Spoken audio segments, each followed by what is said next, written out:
Le dernier article de notre ouvrage s'intitule « À 102 ans, elle assure encore les tâches ménagères ». Article de Belmondo Ndengue. Publié le 21 novembre 2013, dans le quotidien haïtien, Le Nouvelliste. Lola Noël est pleine d'allant pour son âge. Elle séduit par sa mobilité débordante. Bioportrait d'une femme sans artifice. Regard effacé, démarche lente et pas feutrée, la centenaire au physique frêle parle peu.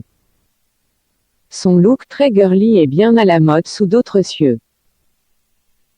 Cheveux rouges foncés et rouges à lèvres donnent des formes à son profil altier qui laisse resplendir son teint cuivré.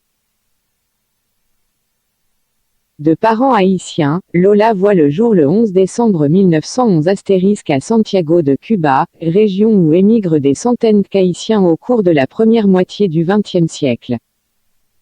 À 7 ans, elle regagne Haïti avec sa mère et son frère. Son père, lui, choisit de rester à Cuba. La première socialisation de la petite fille d'alors commence à Saint-Louis du Sud, en Haïti. Lors du décès de sa maman Hector Platel en 1974, elle est déjà une femme accomplie et mère de 7 enfants. Elle descend sur Port-au-Prince à l'âge de 75 ans. Lola perd en tout 5 enfants et non sans peine. Il n'en reste que 2 de sexe féminin.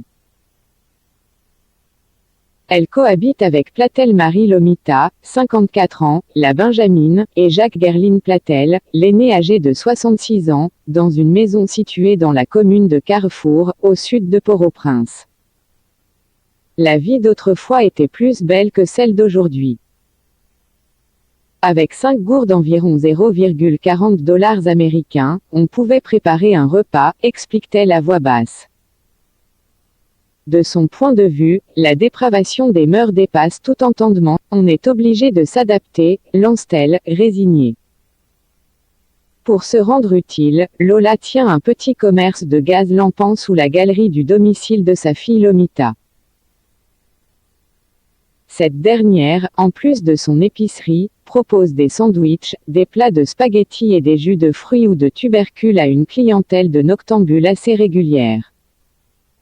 Pour s'occuper, chaque soir, la femme qui jouit au quotidien de ses 102 ans est assise sur un petit banc, presque accroupie, en face de ses bouteilles de kérosène en plastique. Elle attend les éventuels clients. Elle a fini par s'habituer aux décibels en provenance des buvettes environnantes, et à la grande foule qui envahit le trottoir lumineux qu'elle scrute de temps en temps. Toujours d'humeur égale, Lola ne manifeste aucun signe de fatigue. À une heure avancée, souvent vers minuit, elle rassemble sa marchandise, avant d'aller se coucher. Mais jamais avant que sa fille n'ait fermé boutique. La centenaire aux cheveux courts donne un coup de main en rangeant des chaises ou en transportant des casseroles. Ses allées et venues répétées de l'extérieur vers l'intérieur de la maison, mettant en relief son corps fuselé, séduisent. Tenant des poutres de la main droite pour maintenir son équilibre, elle affiche une force extraordinaire. Dans la journée, Lola ne reste pas les bras croisés non plus. L'une de ses petites filles, Célène, rapporte que sa grand-mère cuisine souvent ses propres plats, lave et repasse son linge. Personne d'autre n'assure cette corvée à sa place, souffletait-elle avec un sourire en coin.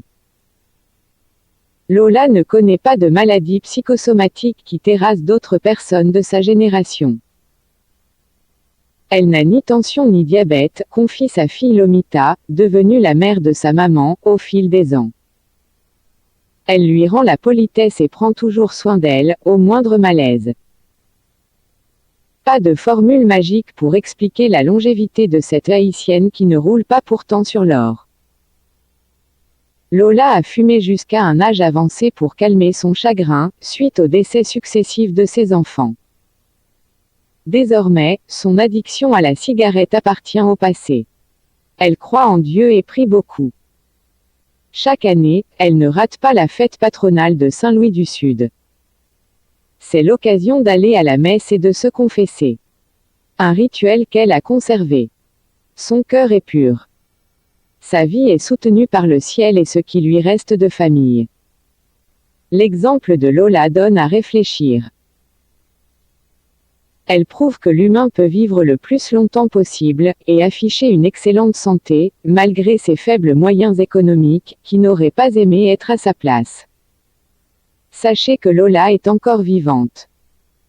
Elle a fêté ses 105 ans le 11 décembre 2017.